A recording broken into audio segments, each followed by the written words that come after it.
พูนน้ำไหลลงมาแล้วพูนแต่พูนโอ้ท่วมมาเลยพูนใหม่ก็มา มาลายแล้วน้ำออกมาขน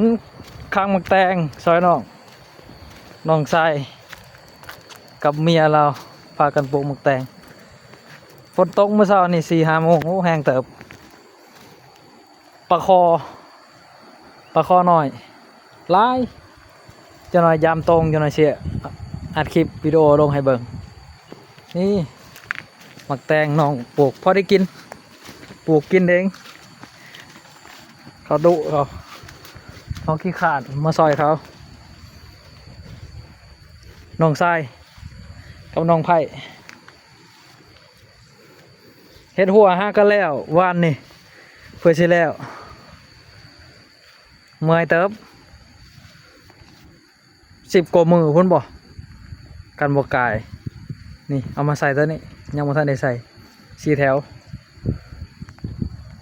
พุ่นจะเอาภาพบรรยากาศน้ำกำลังมาพุ่นมาแต่พุ่นกำลังมาน้ำบ่ต่อ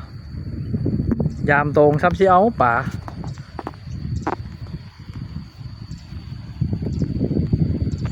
น้ำท่วมมาแล้วไอ้นายใหญ่พุ่นไอ้บ่าวพุ่นน้องชายลูกน้าสาวนี่รีวิวเพิ่นแน่เพิ่นยังโสดได้เพิ่นว่ะจมว่าสิเอาเมียตลอดอยู่เพิ่น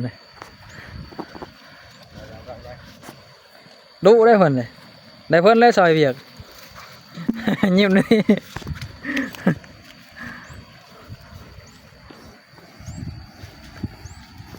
ป้า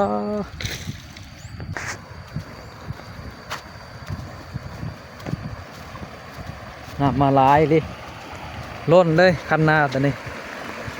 ขามเห็ดแต่จริงบอนน้ำไปมันอยู่พุ่นบอนระบายน้ำบอนไปพอประท่านน้ำมาหลายขาม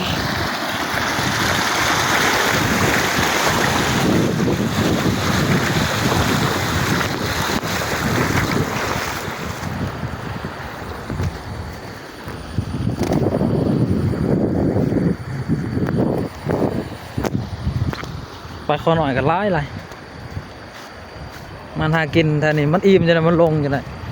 ถึกโต้งเพิ่นน่ะ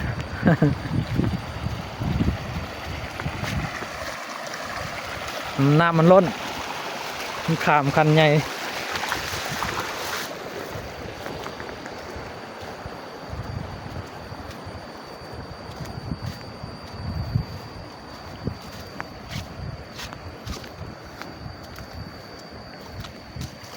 ก็ว่าเพียงแอวพุ่นเลยน้ำเนี่ย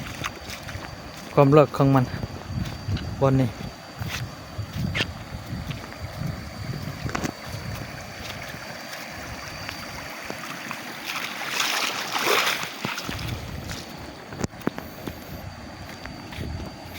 วันนี้ถ้าให้เรียกว่าอะไรฝนตกแห้งกันมันทายามแต่ตรง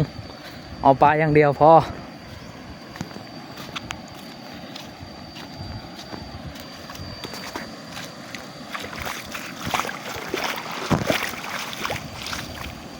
พูนมันลงอยู่พูนห้อง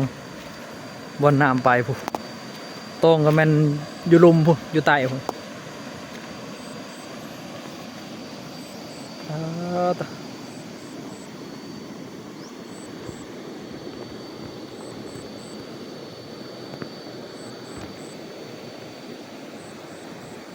ปลามันเล่นน้ำก็หลาย